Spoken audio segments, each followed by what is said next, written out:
வணக்கம், இது தாராஸ் கிச்சன். இன்றைக்கி நம்ம பார்க்க போகிற டிஷ் முட்டை பணியாரம்.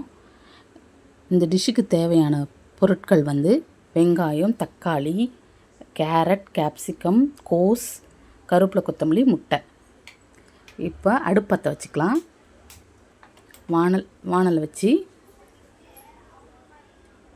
ஒரு 3 ஸ்பூன் எண்ணெய் விட்டுக்கலாம்.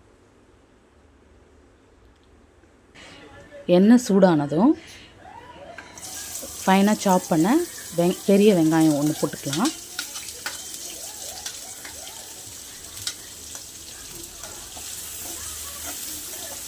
வெங்காயம் வதங்கினதும்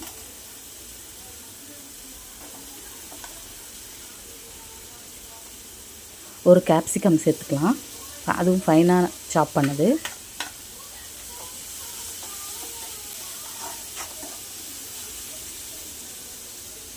கட் பண்ண கேரட் சேர்த்துக்கலாம். ஒரு பெரிய கேரட் சேர்த்துக்கலாம்.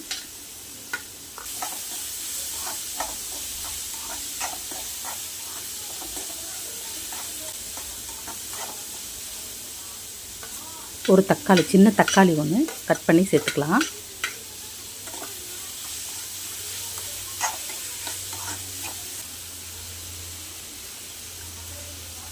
இந்த டிஷ்ஷுக்கு தேவையான உப்பு சேர்த்துக்கலாம்.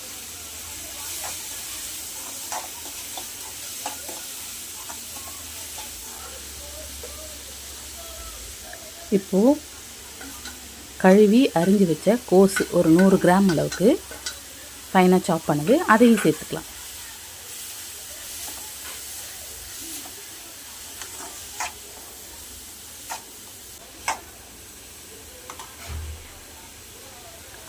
இப்போ மசாலா எல்லாம் சேர்த்துக்கலாம். இஞ்சி பூண்டு விழுது ஒரு 1/2 ஸ்பூன்,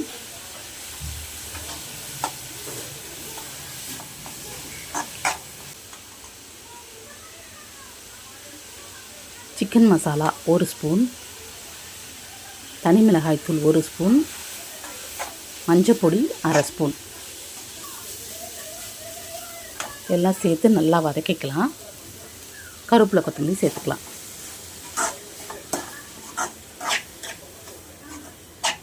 எல்லாம் சேர்ந்து வதங்கினதோடு எடுத்து ஓரமாக வச்சுக்கலாம். வதக்கி ஓரமாக எடுத்து வச்சுக்கலாம்.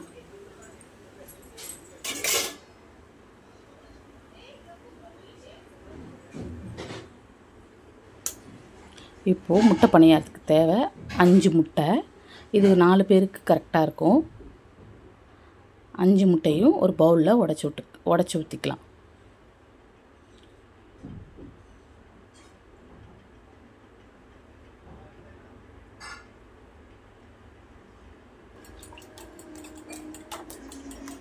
முட்டையை நல்லா கலக்கி விட்டுக்கலாம்.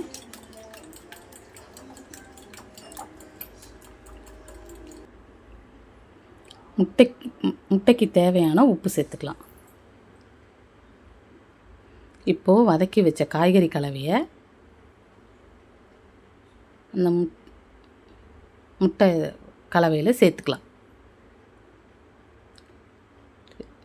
இப்போ உங்கள் வீட்டில் எந்த குழம்பு இருந்தாலும், mutton gravy, chicken gravy, fish gravy, எந்த கிரேவி இருந்தாலும் ஒரு 1/4 கப் சேர்த்துக்கோங்க.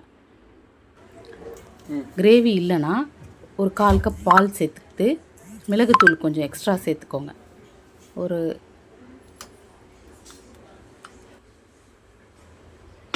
இப்போ பணியாரக்கல்லை வச்சுக்கலாம். பணியாரக்கல் சூடானதும் கொஞ்சமாக எண்ணெய் விட்டுக்கலாம்.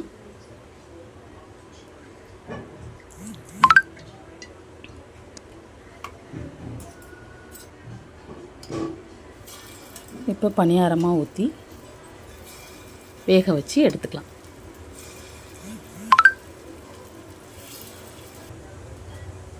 லைட்டாக எண்ணெய் சேர்த்துக்கோங்க.